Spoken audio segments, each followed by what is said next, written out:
Hey, what's up? Welcome to video 6, doing a custom block tutorial zombie style. This is more advanced animation, so let's get to it. So the very first thing I'm going to have you do is if you go into zombie add-ons, into the add-on programs, there's going to be a new file here. You do need to download that. And if you don't have a GIF, you can go online, find any GIF you want, but you want to be very selective. You don't want like a crazy gift or it's going to take you like hours. This one's not too bad. It's only 15 frames. So to download it, just, right click on it, hit save image and save it to wherever you want on there. Once you have that step on, oh yeah, if you're watching just from the YouTube and if you're not part of my Discord, I will have that plugin in the link of the YouTube video. So we need to install the plugin. So in your downloads, you will come across this zip file and you'll have this. So we need to put this into Paint PNG. So let's go in here, open up a new file. From here, we're going to go to PC, into Windows. From here, Program Files. Now this is if you installed it within default path file. If you chose a custom path file, you need to go to where you downloaded it. But if you just hit next like I did, it will be in here. Right there's your paint.net. Click on there. And then you want to click on file types. I already have it in here, but what you want to do is click, drag, and then release. It will extract this file inside the paint.net and file types where you want that plugin. What this plugin does is you can rename extensions on GIFs to agif, and then it will read it in layers. If you are on Photoshop, you don't have to worry about any of this. Photoshop already has it pre-programmed in. So now we are ready. We need our GIF. Let me change this back just to show you. So when you download the GIF, it's going to look like this. So what you need to do is you need to rename the extension. If you don't see this .gif, the next step you need to do is go into any file explorer and then go into view right here.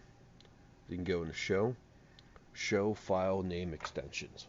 And then that will get you to show the extension here. From here, go into rename, click at the end of gift, click .a GIF.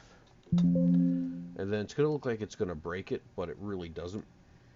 What it does is it makes it so the plugin on paint.png, well, paint.net, whatever that program's called, can read it. So now we just need to open with paint.net. Me, I prefer Photoshop, but I mean, if you don't use it, it's not worth the $10 a month, you know. But here now we can see we open it up. We have all the frames right here. We got this file right here. So now the first step is we need to resize it because this file is huge. Now, if you plan on making a high resolution pack, you want like 128, or if you go into the Discord and go into Texture Atlas, this is Outlandishly Crafty's grid. But we can do 16,000 images of 128. If you do a bunch of GIFs, you can fill that up real quick. Like you can easily make a GIF to 500 textures. So that's why what I recommend doing is making it lower quality to like 64 or even lower. But depending on the resolution, depending on the picture, is how many like what you want to do.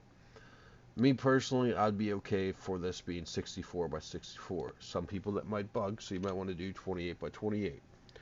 One thing you want to make sure is this maintain aspect ratio is deselected.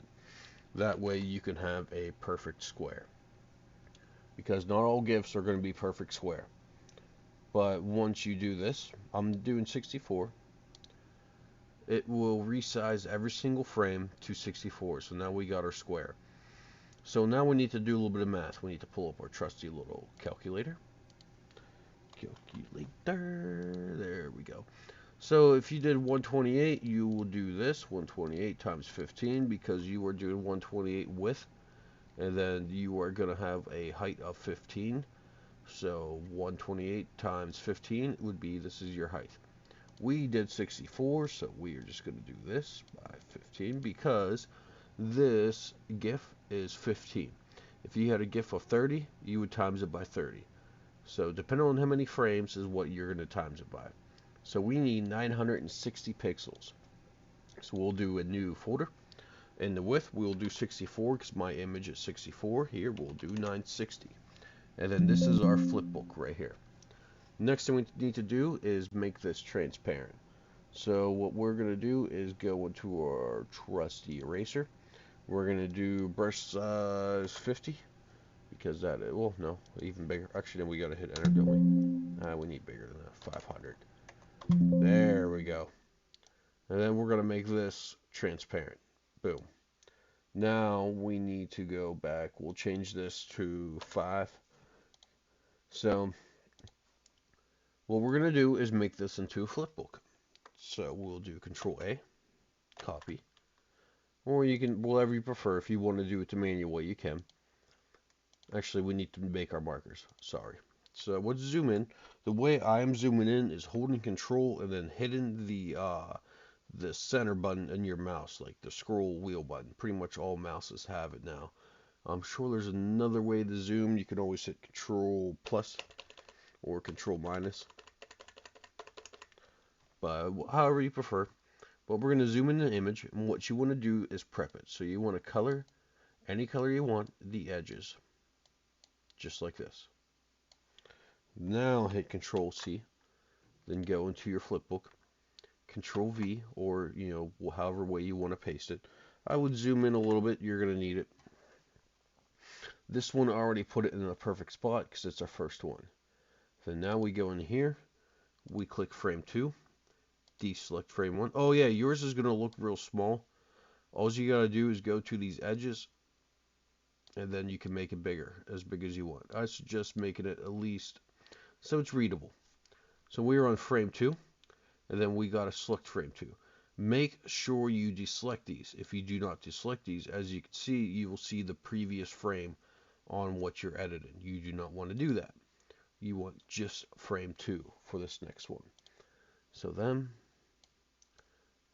copy our markers. You want to make sure you get those corners. Control A, C, or however way you want to copy them. Control V, well not, yeah, there we go, paste. Then our selection, so we are going to move this down. Now you got to make sure your edges all line up. If you're off like this, and then you paste it, that means when it goes into the screen, it's not going to line up. It's going to look weird. And it's going to mess up every frame you do from then on. So make sure you're on exact. And then you're just going to do this from every single one. So now we're on frame 3. Deselect this one. Mark the edges.